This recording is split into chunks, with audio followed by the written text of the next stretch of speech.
For starters, members of his own administration, including Vice President Mike Pence and National Security Advisor John Bolton, leveled thinly veiled threats at Kim while Pompeo was trying to keep talks alive. As late as Wednesday, just hours before Trump pulled the plug, Pompeo said he thought they would go forward with an internal fight over goals, strategy and tactics fully joined. It would have been next to impossible for Kim to believe that any deal struck would stick.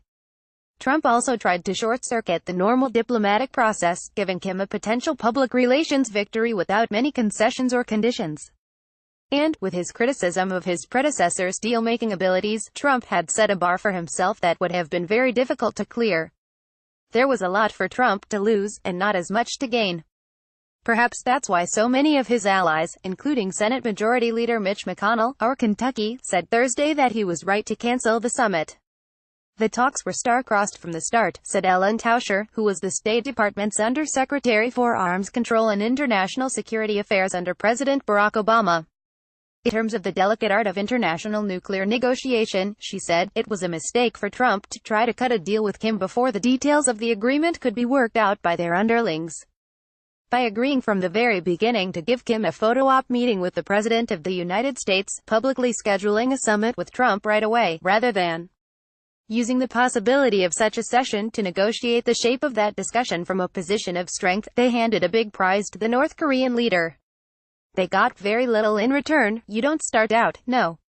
1. By giving a despot and murderer like Kim what he wants, which is a photo op with the President of the United States, she said in an interview with NBC News. The principles meet at the end, but there were major substantive problems, too, not least of which was the disagreement within the administration about the desired outcome of the talks. We don't know what the Trump administration wants to do, Tauscher said. Less than 2 weeks ago, Pompeo and Bolton offered different takes on what North Korea would have to do to get the U.S. to ease economic sanctions and move towards more normal diplomatic relations. America's interest here is preventing the risk that North Korea will launch a nuclear weapon into L.A. or Denver or to the very place we are sitting here, Pompeo said from Washington on Fox News Sunday, on May 13, but Bolton, a longtime advocate of regime change in North Korea, before he joined the Trump administration, told ABC on the same day that the goal was getting rid of all the nuclear weapons, not just those which imperil the U.S. He has pointed to the Libya model, a reference to the agreement President George W. Bush secured from Muammar Gaddafi to give up his nation's nuclear program.